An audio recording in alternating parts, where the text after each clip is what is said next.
Bonjour les graphes, bienvenue à cette nouvelle vidéo du week-end. Comme chaque week-end, on fait ensemble la revue des indices, des matières premières et puis des opportunités actions. Sachant que cette semaine, j'ai pas pu tout mettre dans la colonne de gauche, donc n'hésitez pas à rester jusqu'à la fin de la vidéo. Il y a quelques titres que l'on verra ensemble qui ne sont pas dans la liste à gauche.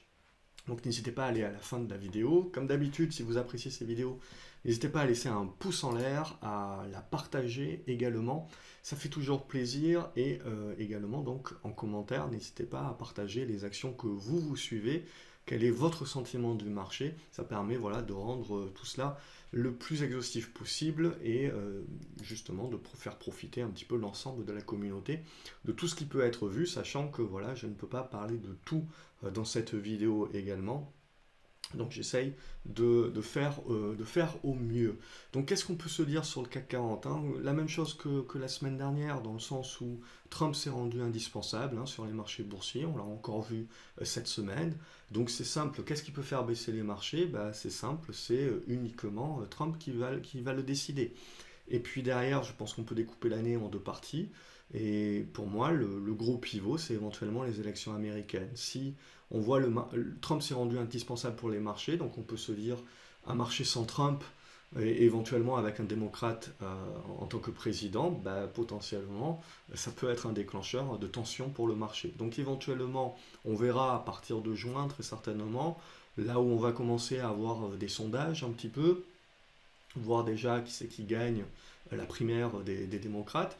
Et puis derrière, on verra des sondages justement qui feront Trump gagnant ou Trump perdant ou Trump en train de perdre des voix. Et je pense que le marché évoluera un petit peu par rapport à ça.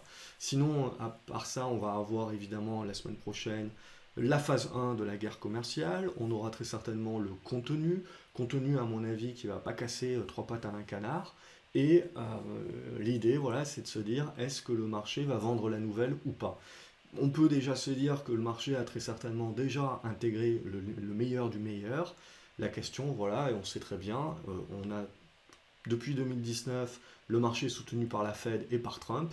Et jusqu'à preuve du contraire, la Fed et Trump sont toujours là en 2020. Donc même si on peut en effet vendre la nouvelle, jouer à se faire peur, avoir une consolidation, avoir une correction, je ne pense pas, pour l'instant en tout cas, graphiquement non plus, hein, clairement, on n'a absolument pas des choses qui nous permettent de penser à un retournement baissier des marchés.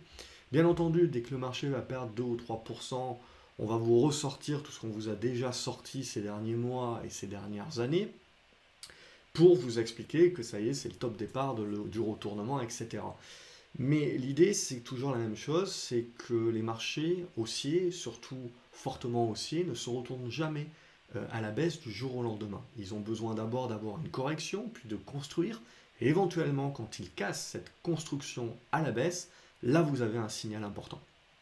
Mais pour l'instant, je veux dire, c'est pas du tout le cas. Ce que l'on peut se dire par contre, c'est que 2020, donc on va surtout avoir certainement un retour de la volatilité, il faut le prendre en compte. Quand vous avez et que vous acceptez des hausses de 30, 40, 50% sur certaines petites valeurs, il faut accepter que lorsqu'elles vont consolider, elles risquent de baisser de 10 ou 20%, parfois même dans la même journée. Et que ça ne remet absolument, il ne faut pas paniquer parce que ça ne remet, enfin ça dépend de votre horizon de placement bien entendu, mais ça ne remet absolument pas en cause la tendance de fond. Donc ça, c'est vraiment important et crucial de bien le comprendre. C'est que plus vous avez des choses qui montent vite, et plus il faut accepter que lorsque vous allez avoir une construction, une consolidation, une reprise de souffle, et bien cette reprise de souffle, elle risque de se faire d'une manière brutale, ce que l'on interprète aujourd'hui comme brutal, parce qu'aujourd'hui, et depuis des années, on n'a plus beaucoup de volatilité, donc on est mal habitué. Et donc dès qu'on va avoir un retour d'une plus grande volatilité, tout le monde va paniquer, tout le monde va jeter le bébé avec l'eau du bain, mais pour autant, ça sera uniquement au prorata aussi des hausses et qui deviennent dorénavant exponentielles. Donc, il faut bien se dire ça, que potentiellement on va avoir des mouvements avec des amplitudes plus importantes et qu'il faut, alors c'est pas encore le cas, mais potentiellement il faudra se préparer à le voir arriver, à le voir advenir sur 2020. Et donc, il faut s'y préparer tout simplement parce que sinon, si vous n'êtes pas préparé à ça, vous allez tout de suite penser que ça y est, c'est la fin des haricots. On l'a vu, hein, on l'a vu sur l'or et sur le pétrole.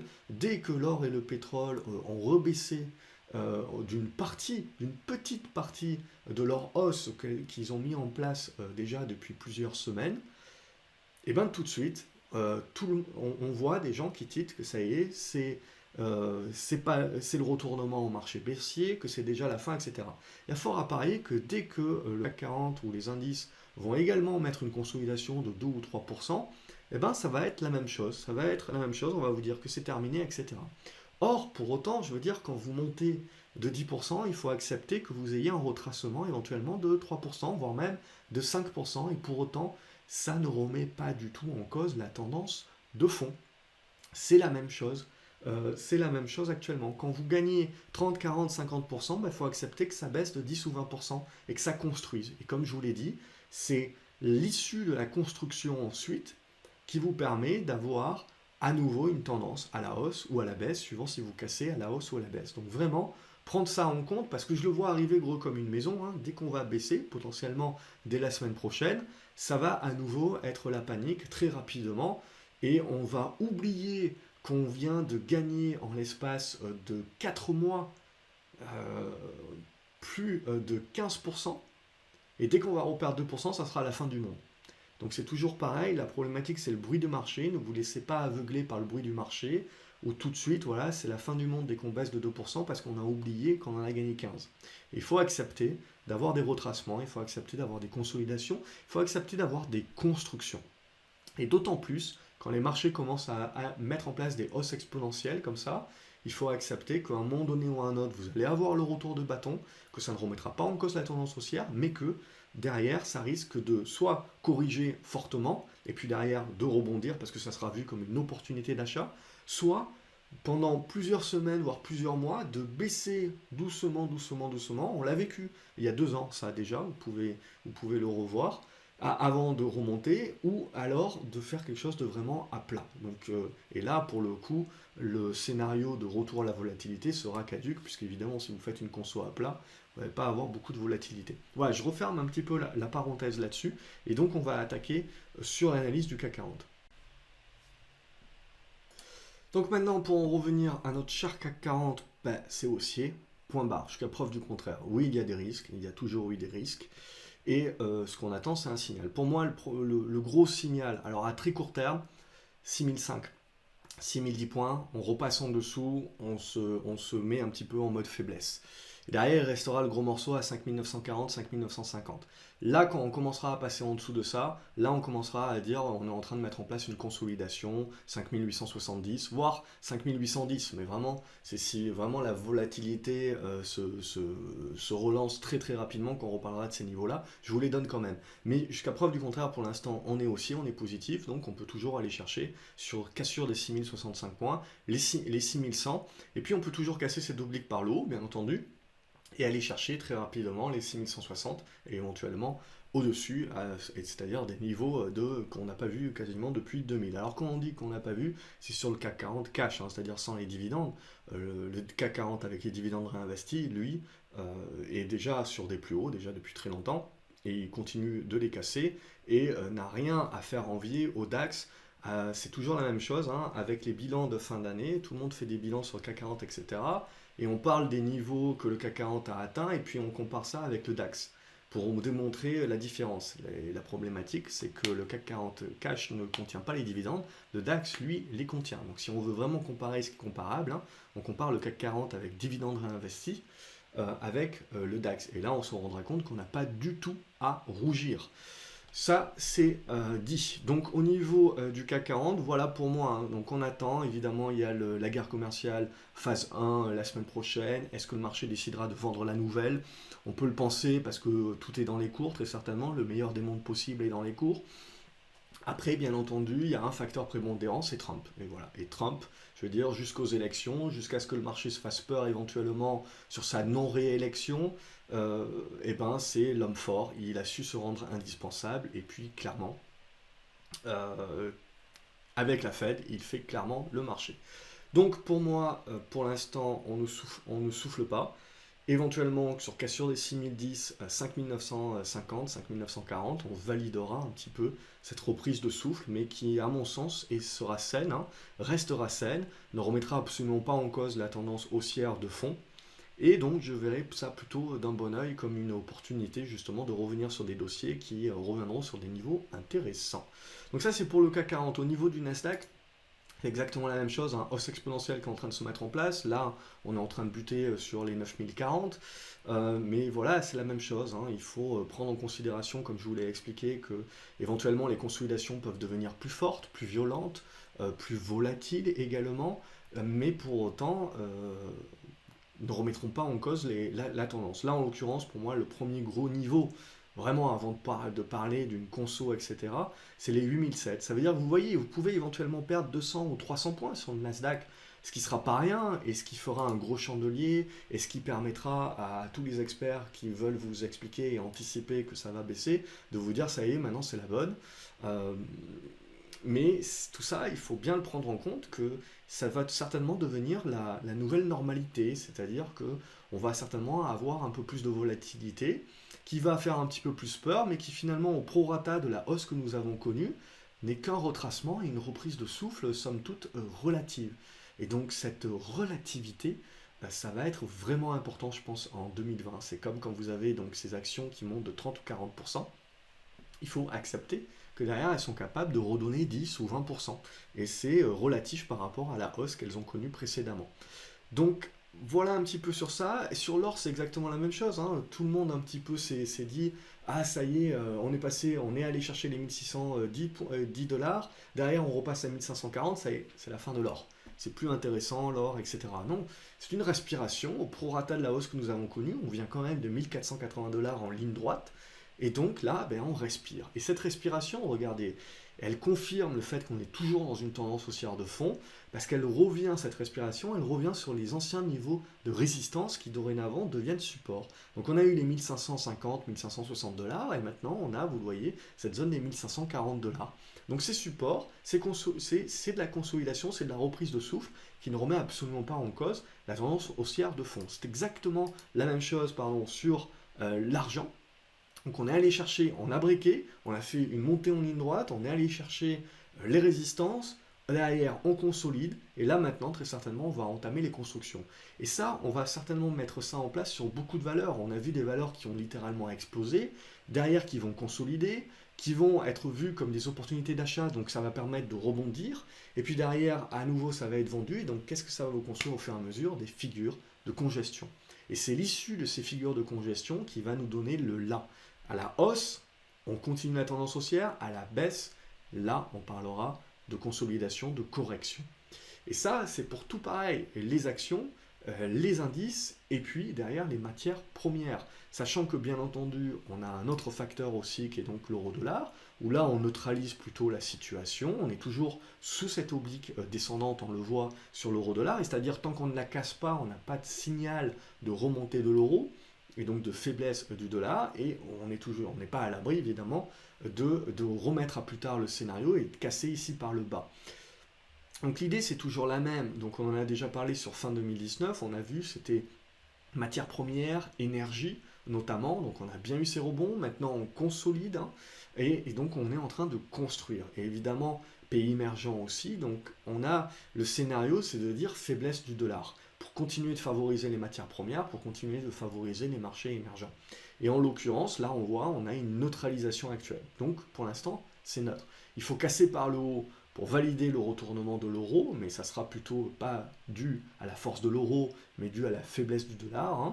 Et par contre, si on casse, on le voit ici par le bas, là il faudra remettre le scénario à plus tard, très certainement. Pas complètement le mettre de côté, mais le remettre à plus tard. Donc voilà un petit peu l'idée sur tout ça, et évidemment sur le Brent, c'est exactement la même chose, hein. On voit beaucoup de choses justement, et de personnes nous expliquer là que ça y est, voilà, c'était un faux départ haussier sur le pétrole, que maintenant on va corriger et on va réellement valider le ralentissement économique, etc. Non, c'est une baisse, oui, c'est une baisse forte, oui, en effet, mais c'est au prorata de la hausse que nous avons connue, et on voit bien que cette hausse-là, dans sa construction, on le voit déjà depuis quelques semaines, et ben, elle était devenue exponentielle. Et donc on consolide ces côtés exponentiels-là, mais on ne remet absolument pas en cause le signal qui a été donné sur la cassure des 62 dollars 30. Tant qu'on est au-dessus de cette zone des 60 dollars 30, Alors il y a une autre zone aussi ici sur les 63,60 $. Tant qu'on est au-dessus de ces niveaux-là, c'est des niveaux anciennement résistance qui peuvent servir de support et qui peuvent permettre de construire dorénavant. Et qui peuvent permettre de construire dans une tendance qui demeure haussière. Donc le retournement haussier du pétrole est toujours actif. Et ça, d'une manière générale, on le voit sur l'énergie et on le voit sur les matières premières.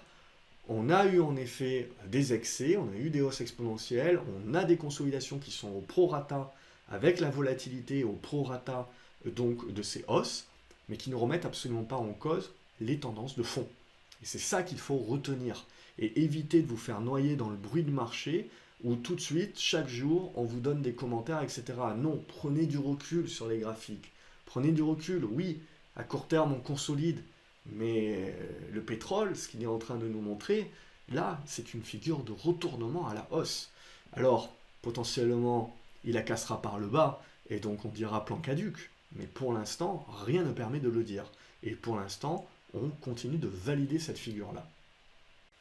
Donc voilà un petit peu ce qu'on pouvait se dire sur les différentes matières premières et indices et compagnie. Sur le cuivre, c'est à peu près la même chose. On est là aussi dans un retournement qui se met en place et on est en train de le construire, de le consolider. Donc il faudra voir si on sort par le haut ou si on sort par le bas, évidemment. Et l'idée, voilà, c'est exactement la même chose sur toutes ces actions-là. Je veux dire, vous voyez bien les hausses que l'on met en place. Il faut pouvoir accepter que derrière, vous allez avoir des consolidations, des constructions qui vont être fortes également. Il ne faudra pas jeter le bébé avec l'eau du bain, il faut juste voir d'où on vient. Et donc il faut accepter qu'on retrace également d'une manière plus forte. Donc ça c'est évidemment pour toutes les personnes qui sont bien contentes de gagner 30 ou 40%, mais qui derrière s'affolent d'en reperdre 10. C'est au prorata. Et donc tout est relatif et il faut bien comprendre cette relativité, surtout quand on est dans un marché où tout est en train d'exploser au niveau des petites capes. Il faut bien vous préparer qu'à un moment donné ou à un autre, vous aurez le retour de bâton, vous aurez les consolidations, et celles-ci seront relatives par rapport aux hausses exponentielles que nous avons connues, donc elles seront fortes. Donc il faut que vous soyez préparé à ça si vous avez des profils ou justement des horizons de placement moyen-long terme sur certains dossiers. Il faudra accepter que certains dossiers retracent. Donc voilà, n'oubliez pas d'aller jusqu'à la fin de la vidéo puisqu'il y a quelques valeurs qui ne sont pas dans la liste de gauche dont on va parler à la fin de la vidéo. Également, donc aimez la vidéo si tel est le cas, mettez un pouce en l'air, ça fait toujours plaisir. Et partagez-la également. Et n'oubliez pas de vous abonner puisque je vais recommencer les différentes vidéos de conseils et d'analyse que je fais régulièrement. Et donc comme ça vous permet de ne rien louper en cliquant notamment sur la petite clochette. Donc au niveau d'Acacia, on le voit, encore une news aujourd'hui, donc on continue la hausse. Il n'y a pas grand-chose à se dire là, tant que vous allez tenir cette zone, vous voyez, les 2,40. Donc c'est toujours haussier. Bien entendu, à un moment donné, vous aurez une consolidation qui se fera au prorata de la hausse. Mais pour l'instant, on est dans la dynamique haussière, au-dessus des 2,40. Toujours pareil, sur accord, on reste dans la dynamique haussière. Vous voyez, on a cassé cette oblique descendante par le haut, on fait la consolidation, on la valide en support. Tant qu'on est au-dessus, on reste positif sur accord. Au niveau de Bastille de Confort, pas mal de volume cette semaine. On est en train de tenter le premier break par le haut. Le vrai signal viendra du débordement des 39, 39,50. Donc à observer là aussi pour un éventuellement retournement. Au niveau de Biocartis, là, il y a eu des bonnes nouvelles qui ont rassuré le marché. On a cassé cette oblique ici. Donc tant qu'on est au-dessus, on va rester positif. Sur la construction, on le voit dans retournement qui va congestionner dans cette zone. Et il faudra sortir par le haut de cette congestion pour éventuellement aller chercher un petit peu plus haut et acter un rebond plus durable. Au niveau de budget télécom, là c'est exactement la même chose. La semaine dernière, on s'était dit, voilà, vous voyez, on est en train de consolider sur l'ancienne oblique résistance, donc qui devient support.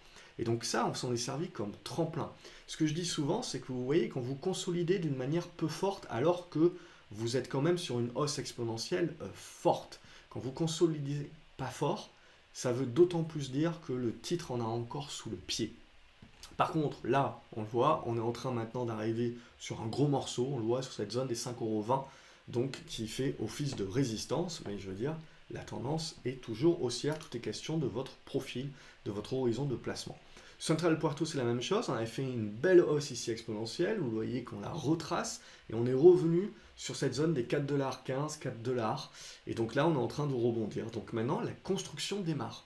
C'est ça qu'il faut bien comprendre, c'est que les choses ne montent pas en ligne droite. Au bout d'un moment, on va les consolider au prorata des hausses.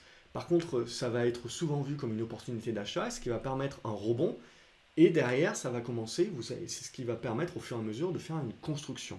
Et ce qu'on attend, qui peut durer plus ou moins longtemps, et ce qu'on attend derrière, c'est la cassure à la hausse ou à la baisse de cette construction, pour donner la suite du signal. Au niveau de CGG, on a atteint les 3,10 €, on est en train de consolider dorénavant, voilà, la tendance haussière est toujours forte, mais au bout d'un moment, voilà, il faut reprendre le souffle, il faut retracer, et donc il faut accepter qu'on va plus ou moins fortement retracer une partie de la hausse, et qu'on va commencer à construire une figure. Au niveau de Coface, on tient le support également, on reste positif sur Coface tant que on tient cette zone des 10,90 €. Crédit Agricole, on voit qu'on a buté sur cette zone des 13,30 € qui est résistance. On est en train de consolider à plat ici.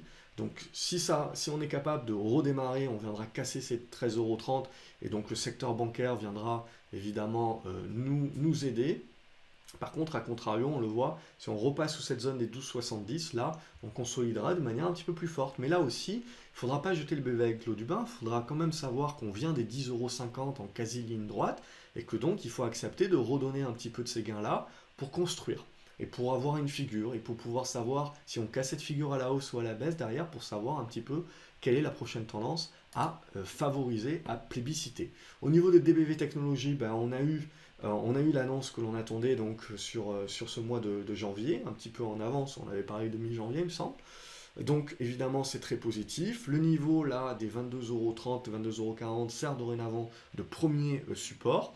Et après, bon, tout dépend. La vraie question à vous poser, c'est est-ce que vous êtes long terme et vous jouez qui tout double et vous attendez la décision de la FDA qui doit arriver, si mes souvenirs sont bons, en août. Ou est-ce que vous prenez vos profits, vous attendez éventuellement que ça consolide pour re-entrer à ce moment-là, pour jouer l'annonce à ce moment-là. Toute la question est là. En attendant, c'est haussier, jusqu'à preuve du contraire, et la preuve du contraire, déjà, vous le voyez, c'est 20,90 €, et puis à très court terme, cette zone des 22,30 €, 22,40 €. Easy to pay, ça c'est spéculatif, éventuellement ça peut casser par le bas, donc scénario caduc, mais surtout, on évite d'anticiper sur ce genre de truc, c'est surtout ce qui nous intéresse, c'est un retour des volumes, et une cassure, on le voit, de cette zone des 1,30, qui donnerait certainement une spéculation à la hausse. Donc là, c'est vraiment, on parle de spéculation, donc attention, c'est pas pour tout le monde. Au niveau des ramés, c'est en train de construire pour le moment, ça patine. Un premier signal positif serait un débordement de ces 44,70 €, puis a fortiori, un débordement des 47 € quand il adviendra. Mais voilà, pour l'instant, c'est de la construction, donc on patiente. Moi, ça fait partie des dossiers que j'apprécie, surtout, voilà, si on parie, que ça ne se fera pas du jour au lendemain, mais si on parie en effet qu'on est bien en train d'être sur un marché de retournement global et durable long terme des matières premières. Ça ne viendra pas du jour au lendemain quand je dis ça, c'est toujours des gens qui se ruent et qui achètent tout. Non, ça peut prendre du temps, ça peut prendre plusieurs semaines, plusieurs mois, donc c'est là justement où il faut être en observation. On a ce scénario-là en tête, mais on est en observation et on attend d'avoir des signaux. Sur Erytech, il faudra, on le voit, dépasser cette zone des 7 € pour justement dépasser un niveau qui est pivot et aller chercher plus haut. Là aussi, il y a des résultats qui sont attendus sur le premier trimestre. Donc là aussi, il faut savoir, c'est qui tout double. En termes de support, on voit que vous avez cette zone des 5,60 €. Donc vous avez 1 €, plus d'1 € entre les deux. Au niveau de Ronav, c'est toujours positif. C'est en train maintenant éventuellement de reprendre le souffle et de consolider. Vous le voyez, vous avez une poussée haussière. Et derrière, vous avez quasiment 2 mois de consolidation. Derrière, vous cassez cette consolidation par le haut, pouf, nouvelle poussée haussière. Et là, voilà, on attend éventuellement que ça construise une nouvelle consolidation. Vous cassez par le bas, on reviendra probablement sur cette zone des 10,40 €. Vous cassez par le haut, on continue d'aller encore plus haut. Toujours est-il que voilà, la tendance est forte, la tendance est haussière, donc c'est une question d'horizon de placement. Un court-termiste éventuellement vendra et puis reviendra sur un nouveau signal. Un long-termiste, lui, il n'a pas de signal pour l'instant et il patiente et il reste haussier. Au niveau de Europcar, on a atteint cette semaine l'oblique descendante résistance, mais ça reste toujours, alors là aussi on peut éventuellement construire, consolider, ça reste positif, au-dessus de ce niveau des 4,35 €. Et sur cassure à la hausse, on ira très certainement refermer le gap ici, et puis on peut certainement voir un petit peu plus haut, c'est-à-dire sur les 4,90 €, voire plus si affinité, on en reparlera. Au niveau de Gaumont, pour l'instant ça reste positif sur Gaumont, tant qu'on tient, vous le voyez, cet oblique ici sur les 127 euros. Alors, il faut faire attention sur Gaumont. J'ai vu des résultats, je ne les ai pas lus, mais apparemment, ça n'a pas l'air terrible. Donc, méfiance là-dessus. Il n'y a pas grand monde dans le carnet d'ordre. Donc, on verra évidemment si ça passe sous les 127 euros. On mettra un petit coup à cette tendance. Au niveau de Genfit, on est en train de buter sur les 19 euros pour l'instant, qui servent de résistance. Et si on arrive à les passer, ben, on aura un nouveau signal pour aller chercher plus haut, 19,80 € notamment. Et après, là aussi, on est en attente de résultats, donc c'est un effet un petit peu qui tout double. En tout cas, on va dire qu'au-dessus des 17,50 €, on reste positif sur éventuellement la capacité de casser par le haut. Donc n'omettez pas, hein, on n'achète pas que la tendance là-dessus. Sur pas mal de biotech, vous avez des résultats qui sont attendus sur le premier trimestre. Ça peut être du qui tout double, surtout si vous avez surtout un candidat et donc la société qui joue tout un petit peu là-dessus. Au niveau de Global Bioénergie, on a une consolidation qui est en train de se faire, qui est plutôt une consolidation à plat, ce qui me fait penser que je pense qu'on en a encore sous le pied et qu'on peut aller chercher à nouveau les plus hauts, voire plus si affinité. Au niveau de Global Eco Power, c'est ce niveau-là des 1,80 € qu'il faudra faire céder avec du volume pour avoir un très beau signal, donc à observer. Au niveau de Guilin, c'est en train de congestionner ici. Il faudra essayer de déborder ces 19,30 €. Et je pense derrière qu'on pourra rallier cette zone des 18 €, puis surtout cette oblique descendante. Hein. C'est plutôt cet objectif-là, donc qui est aux alentours des 18,60 € actuellement. Au niveau de Guillemot, là aussi, c'est en train de congestionner. Il faudra déborder donc ces 2,57 € pour aller chercher du côté des 2,70, 2,80. Au niveau d'Olot, on n'est pas loin de sortir par le haut, vous le voyez, de ce triangle ascendant. Donc, il faudra passer ces 5,60 €. Et là, on pourra commencer très certainement à viser les 6 €. Voir également les 6,50 €. Au niveau de Imeris, on est en train, tant bien que mal, de tenir ce support-là. Là, il faudra déborder, vous le voyez, les 38,40 €. Et puis derrière, confirmer avec 40,20 € et on validera le retournement. Les indicateurs graph CO, vous le voyez, ont déjà anticipé le retournement depuis ici, la cassure, là, tac. Et donc là, on a une congestion. Ça casse par le bas, scénario caduc, ça casse par le haut, on peut éventuellement accumuler et valider ce retournement. Au niveau d'INAT, on a eu une mauvaise nouvelle cette semaine, donc on valide bien cette oblique ici comme résistance, et vous le voyez, on est en train de revenir dans cette zone ici, autour des 6,10 €, qui est le premier support pivot. Éventuellement, si ce n'est pas suffisant, vous avez les 5,80 €, 90, mais bon, pour le moment, on ne rend pas caduc, vous voyez. Ah, on a une grosse consolidation sur l'effet d'une mauvaise nouvelle, mais qui ne remet pas en cause la poussée que nous avons connue. On la retrace d'une manière importante, mais on ne remet pas en cause son signal pour l'instant. Donc déjà, voilà, on voit, c'est 6,10 €, déjà un premier niveau de soutien. Au niveau de Kerlink, on a encore fait une nouvelle poussée, regardez, donc on est venu consolider sur la moitié de ce gros chandelier ici, peu ou prou, et c'est ce qui a permis de refaire une poussée. Par contre là, vous voyez, les 8,80 € ont violemment rejeté les cours. Donc ça reste toujours positif, bien entendu, mais là aussi, vous voyez bien un petit peu la force acheteuse et la force exponentielle du mouvement. Donc il faut bien se dire qu'à un moment donné, quand on va consolider, et a fortiori quand on cassera donc ces 7 €, il faut s'attendre à ce que les mouvements soient au prorata de la hausse que nous avons connue, donc assez violent. Donc il faut le garder en tête, il ne faudra pas s'offusquer que c'est le genre de titre qui est capable de reperdre 20% très très rapidement en quelques heures. Hein. Sans pour autant, si vous êtes long terme, remettre en cause la tendance haussière de très long terme. Hein. C'est juste que potentiellement, à un moment donné ou à un autre, il va falloir la digérer, il va falloir la consolider celle-ci. Hein. Au niveau de l'event, là aussi, on a eu un profit warning, donc c'est pas terrible. Malheureusement, donc sous les 8 $. Donc après, on conserve quand même des niveaux de support assez importants sur cette zone des 7,20 $, 7,30 $. Mais bon, en gros, le scénario haussier est remis à plus tard. Va falloir encore construire, congestionner, revenir au-dessus de ces 8 $. Et là, on se remettra dans des bonnes dispositions. Pour l'instant, donc, on est dans un nouveau terrain de jeu, on va dire, entre les 7,20 $ et les 8 $. Et on attend de savoir par quel côté on va sortir. Au niveau des LVMH, c'est toujours haussier, c'est exponentiel. J'avais tracé cette oblique, mais elle n'est pas probante pour le marché. On l'a cassée très très facilement. Donc là, voilà, ça fait partie de ces valeurs-là où on sait très bien qu'à un moment donné, quand ça consolidera, eh ben, ça consolidera au prorata de la hausse que nous avons connue. Et comme c'est des grosses pondérations du CAC 40, eh ben, le CAC 40 en fera de même. Pour autant, la tendance de fond reste et demeure haussière, surtout un gros pivot sur les 385 €. Mais on le voit, le jour où on consolidera et on va corriger, vous pouvez avoir un delta qui est assez important. Et c'est ça qui peut créer donc cette volatilité. Et c'est ça qui peut faire peur à beaucoup en se disant oh là là, on baisse de 3-4%. Mais voilà, c'est au prorata de ce qu'on sera monté également. Donc tout va devenir très très relatif et il va falloir vraiment apprendre cette relativité si vous ne voulez pas que vos émotions vous éclatent complètement le cerveau et au passage votre compte de trading. Morel et Prom également, on voit qu'on est monté en ligne droite. Là, on commence à bloquer sur cette zone des 3 euros. Ce qui va être intéressant, évidemment, on risque de consolider, pourquoi pas jusqu'aux 2,80 €, peu importe. Mais pour moi, c'est une construction de retournement. C'est-à-dire, tout est question d'horizon de placement. Mais je pense que voilà, le retournement est en train de s'acter sur Morel et Prom. C'est juste qu'on va devoir digérer ce premier mouvement-là, construire. Et quand on cassera cette construction par le haut, on pourra valider le mouvement. Donc là, ce que j'attends plus, c'est une consolidation sur Morel et Prom qui me permettra éventuellement d'accumuler et de jouer un retournement beaucoup plus moyen terme et durable. Au niveau de Mediantech, on est en train de jouer un petit peu avec le feu. Cette oblique-là n'a pas l'air d'être très probante, donc je l'enlève directement. Et là, ce qui nous intéresse, bon, on le voit, c'est tenir cette zone des 1,75 €. Sinon, il y a le gap ici.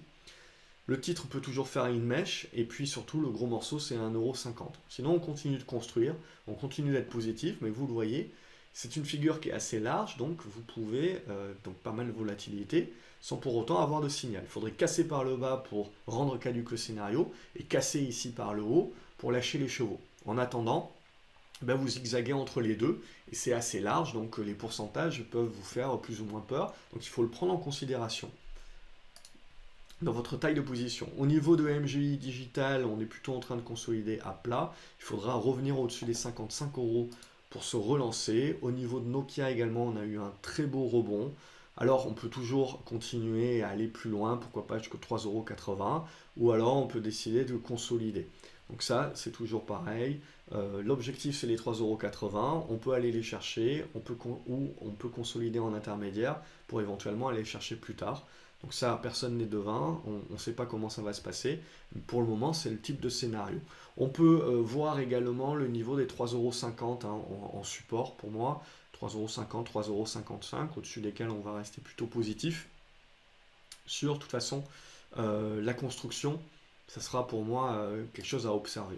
Au niveau de l'énergie, là aussi, on a une consolidation et qui ne remet absolument pas en cause la tendance en retournement qui est en train de se construire. Voilà, ça peut prendre plus ou moins de temps, mais je reste positif tant qu'on est au-dessus des 6,40 € et du gap en l'occurrence. Pierre et vacances, éventuellement, on peut se relancer. On voit qu'on a fait une consolidation à plat. Quand on fait une consolidation à plat comme ça, et qu'on vient quand même d'une poussée assez importante, on a gagné 5 € en l'espace de quelques semaines, et on fait une toute petite consolidation. Bon, j'ai tendance à penser que c'est très positif et que le titre en a encore sous le pied. Et que donc sur la cassure ici, vous voyez, de cette petite oblique, bon, je pense qu'on peut aller viser assez rapidement cette zone des 21,50 €. Au niveau de Plastivaloir, pas grand chose à se dire, c'est plutôt en mode dégradé, sous les 7,40 €. Il faudra vraiment revenir au-dessus des 7,40 € pour relancer un petit peu la machine. Au niveau de Poxel, là aussi, on est en train de consolider, mais d'une manière tout à fait relative et pas dangereuse pour le moment. Donc il faut laisser le temps aussi à cette construction. Et pour l'instant, c'est très positif. Et sur débordement des 13,20 € à nouveau, on en aurait encore sous le pied. Au niveau de Prodways, ça y est, le retournement est en train de s'acter. On en avait parlé déjà ici sur ce premier break, cette première cassure. Là, vous avez la congestion qui se met en place. Et on a la deuxième cassure qui s'est mise en place entre hier et aujourd'hui. Donc avec des volumes en hausse également. Donc c'est très positif. Sur la suite, on peut viser dans un premier temps les 3,10 € à 3,20 €, on le voit. Ici, cette zone, donc 3,10 €. Alors, il y a les 3,02 € et compagnie, 3,10 € et 3,20 €. Et après, on verra la suite des opérations. Quantum Genomics, là, l'idée, c'est de casser, c'est de tenir cette zone de 3 € évidemment, en dessous, scénario caduc, casser les 3,40 pour aller chercher les 3,60 € et éventuellement aller chercher les 3,70, 3,80 €. Et puis après, s'il y a une nouvelle, bien entendu, ça peut nous aider à dynamiter ça, mais les 3,80 € seront un assez gros morceau. Au niveau de Renault, je dirais pas grand chose à se mettre sous la dent tant que vous ne cassez pas cette oblique ici, qui est aux alentours des 43 €, dont la cassure véritablement vous validera le rebond sur la valeur. Au niveau de Reworld Media, pour relancer la machine, vous voyez, relancer la hausse long terme, il va falloir repasser au-dessus de ces 2,80 €. Au niveau de Rothschild, on est en train de construire assez correctement. Alors, ça mérite d'être un petit peu mieux tracé. Mais voilà, l'idée c'est la même. Donc essayer de déborder ces 25,90 €, 26 € pour commencer là aussi à initier une fin d'hémorragie et la mise en place d'un retournement haussier. Au niveau de Sanofi, c'est toujours haussier. Bien entendu, ça souffle un petit peu, mais on est haussier. On voit les 89 € sont support de court terme. Au niveau de Schlumberger, on bute sur cette résistance horizontale, on consolide un petit peu, mais rien de bien méchant. Là aussi, on est en retournement haussier, on est vert sur les indicateurs graphes CO, on est au-dessus des 34 €, toujours positif, et puis il faudra breaker, on le voit, casser cette zone-là par le haut pour valider un retournement beaucoup plus durable sur Schlumberger. Au niveau de showroom privé, on a eu une petite poussée aujourd'hui. Alors c'est plutôt positif, mais la mèche haute nous laisse un petit peu sur notre faim. Bon, ce que j'ai bien apprécié toute cette semaine quand même, c'est la capacité de tenir cette zone des 1,35, 1,38. Donc tant qu'on va rester au-dessus, on va être positif. Et puis à plus court terme, tant qu'on va tenir la zone des 1,43, 1,44. Et puis surtout, la semaine prochaine, il va falloir valider et rester dans ces eaux-là. Et avoir la capacité de se rester en embuscade sous cette oblique-là pour essayer de breaker par le haut. Et pourquoi pas essayer de refermer le gap. On voit, on a tenté aujourd'hui, on n'a pas réussi complètement. Mais c'est tout à fait positif. On se l'était dit, hein, suite au profit warning, il va falloir que le titre réagisse très rapidement. Et c'est ce qu'il est en train de faire. Et cette réaction très rapide prouve qu'il y a un intérêt sur la valeur et que potentiellement, avec ce profit warning, on a eu un petit peu le dernier point noir. Alors, bien évidemment, pas de certitude. Il faudra encore valider la cassure et on voit la fermeture du gap. Mais c'est à observer parce que la construction qui est en train de se mettre en place sur showroom privé, c'est assez volatile et ça reste une construction de retournement. Au niveau de SMCP, pas grand chose. Pas grand chose sur SMCP à se dire. Hein. On est en train éventuellement là, de casser un petit peu par le bas, bon, de consolider, rien de bien méchant.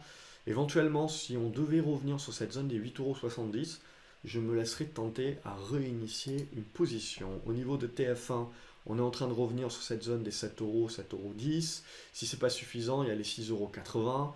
Voilà, c'est toujours une valeur en tendance baissière qui a un rendement assez appréciable, où on est plutôt en train de se dire que voilà, au niveau de sa valorisation, cette zone des 6,80 €, 7 € est un bon niveau de prix. Mais il ne faut pas jurer que par ça. Au niveau de Total, il y a eu distribution de dividendes, donc du coup, je peux un petit peu nettoyer mon graphique puisque tout a été un petit peu poussé.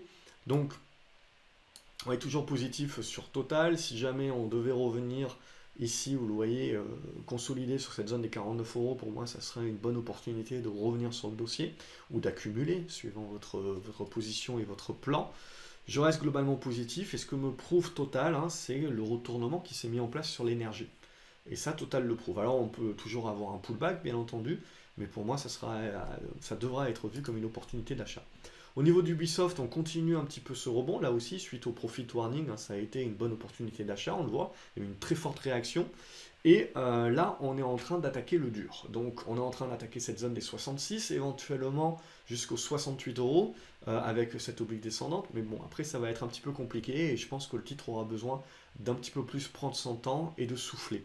Et ensuite, donc, de construire une congestion. Et quand il cassera cette congestion par le haut ou par le bas, là, on pourra avoir quelque chose d'un petit peu plus moyen terme à se mettre sous la dent. Au niveau de Vallourec, là aussi, on consolide, mais on vient quand même des 2,20 €. Donc, il faut bien comprendre que quand vous avez une action, surtout une plus grosse cap, qui vient des 2,20 € et qui va chercher les 2,90 € en quasi ligne droite, eh ben, il faut lui donner le prorata, justement, de pouvoir souffler. Donc, ce qu'il faut, c'est reprendre le recul et se dire que de toute façon, la poussée ici, donc le signal qui a été donné avec cette poussée, n'est absolument pas remise en cause.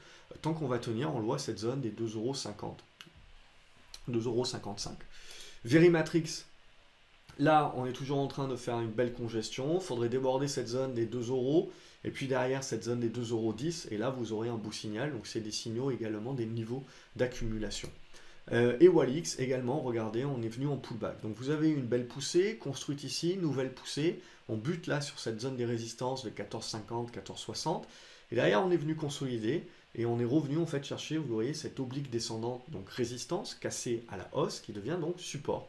Et donc, tant qu'on va la tenir, on reste positif sur la construction. Et donc parfois, si vous êtes moyen long terme sur un dossier, ben, vous le voyez, il faut accepter quasiment de donner toute la dernière poussée de hausse ici, et pour autant, elle ne remet pas en cause encore la tendance. Encore. C'est-à-dire, ça peut toujours arriver, mais pour l'instant, ce n'est pas le cas. Donc on reste encore positif là-dessus.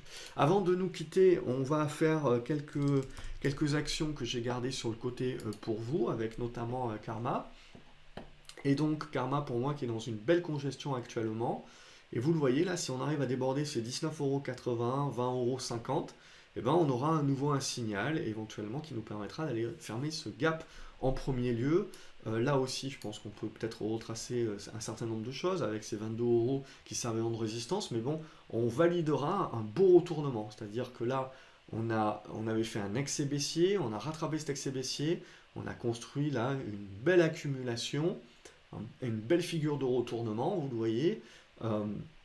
Et là, du coup, si on casse par le haut, eh ben, on va valider un très beau signal sur Karma d'un retour à, je dirais, une meilleure fortune à moyen terme. Alors après, c'est toujours une biotech, hein, évidemment.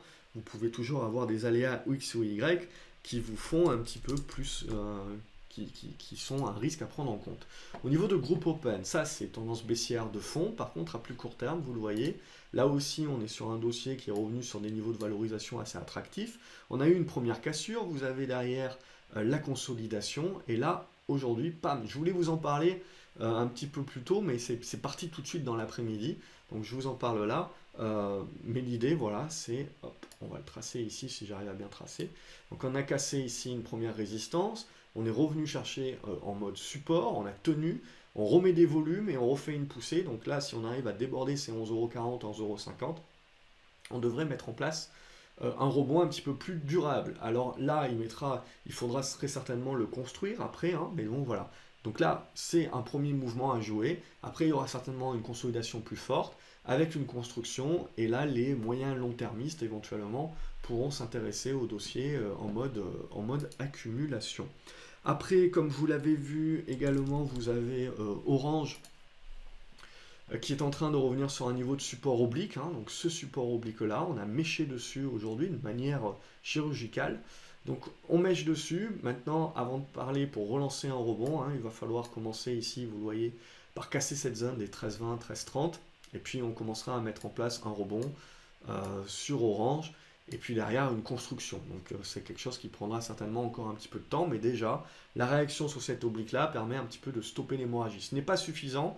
Bah, il y a fort à parier qu'on viendra, vous voyez, revenir chercher les 12,80 €. Donc ça, c'est pour Orange. Et pour terminer, je ne vais pas vous les montrer puisque je les ai passés, mais vous avez vu, donc il y a le rebond du Bitcoin d'une manière tout à fait spéculative. Il y a quelques titres, hein, comme Blockchain Group, comme Riot, comme Marathon qui sont sur les US, qui sont des titres spéculatifs qui peuvent pas mal réagir et qui réagissent pas mal déjà au rebond qui est en train de se mettre en place. J'ai fait une vidéo lundi, notamment sur le Bitcoin, où j'ai également analysé ces titres-là. C'est toujours, même si le Bitcoin, entre-temps, il a cassé par le haut, c'est toujours valable ce que j'ai pu dire dans cette vidéo. Voilà, donc on va terminer là pour ce week-end. Je vous souhaite un excellent week-end. J'espère, comme d'habitude, que vous avez apprécié cette vidéo. N'hésitez pas à laisser un pouce en l'air, à partager la vidéo, ça fait toujours plaisir, à vous abonner également à la chaîne. Et quant à moi, donc je vous retrouve dans les commentaires pour savoir un petit peu ce que vous pensez du marché, comment vous voyez la suite des choses, et qu'est-ce que vous avez en portefeuille, qu'est-ce que vous suivez comme titre actuellement qui peut vous paraître intéressant.